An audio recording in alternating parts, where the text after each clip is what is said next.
بسم اللہ الرحمن الرحیم۔ قدیم زمانے کی بات ہے، ملک خراسان پر بخت شاہ کی حکمرانی تھی، جو بہت نیک، رحم دل اور خدا ترس بادشاہ تھا۔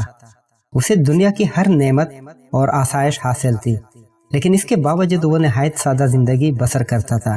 بخت شاہ کے برعکس اس کا وزیر دلاور بہت مغرور اور بد مزاج تھا۔ اس کا تعلق ایک دولت مند اور معزز گھرانے سے تھا۔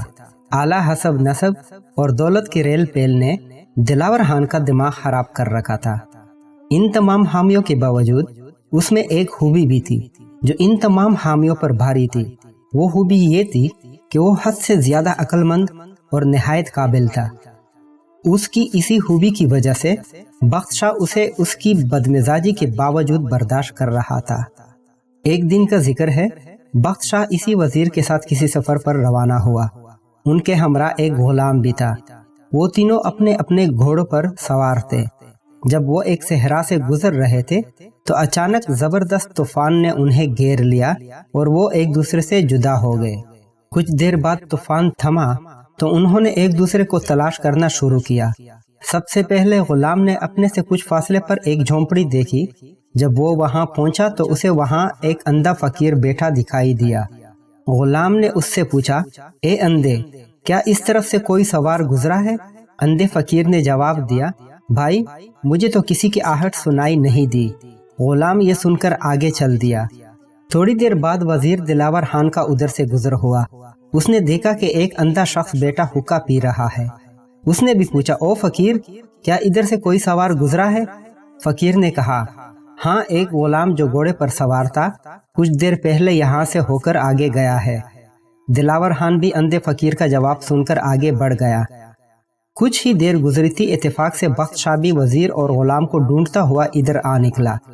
اس نے جب فقیر کو دیکھا تو اپنے گھوڑے سے اتر کر فقیر کے پاس آیا اور بڑے ادب سے پوچھا، شاہ صاحب، کیا آپ کو معلوم ہے ادھر سے کوئی سوار گزرا ہو؟ اندھے فقیر نے کہا، جی ہاں جہاں پناہ، پہلے تو حضور کا غلام ادھر سے گزرا، اس کے بعد وزیر گیا ہے۔ بادشاہ بخت شاہ کو یہ سن کر بڑی حیرت ہوئی اور اس نے فقیر سے پوچھا، شاہ صاحب، آپ تو نابینا ہیں، بھلا آپ کو کیسے معلوم ہوا کہ میں بادشاہ ہوں؟ اندھے فقیر نے مسکرا کر جواب دیا، عالی جاں، آپ کے غلام نے مجھے اندھا کہا، آپ کے وزیر نے مجھے فقیر کہا اور حضور نے مجھے شاہ صاحب کہہ کر مخاطب کیا، لہٰذا گفتگو کے انداز سے ہی میں نے اندازہ لگا لیا کہ کون کیا ہے۔ بخت شاہ اندھے فقیر کی باتوں سے بہت خوش ہوا اور اسے بہت سا انعام دے کر رخصت ہوا۔ محل پہنچ کر بخت شاہ نے غلام کو فقیر سے بدتمیزی پر سزا دی اور وزیر دلاور خان کو بلا کر اندھے فقیر سے ہونے والی گفتگو سے آگاہ کیا اور سمجھایا کہ انسان کو اپنے سے کمتر یا چھوٹے سے بھی خوش دلی اور تہذیب سے بات کرنی چاہیے۔ وزیر اپنے رویے پر بہت شرمندہ ہوا۔ اس نے آئندہ کے لیے اپنی بدمزاجی اور غرور سے توبہ کر لی۔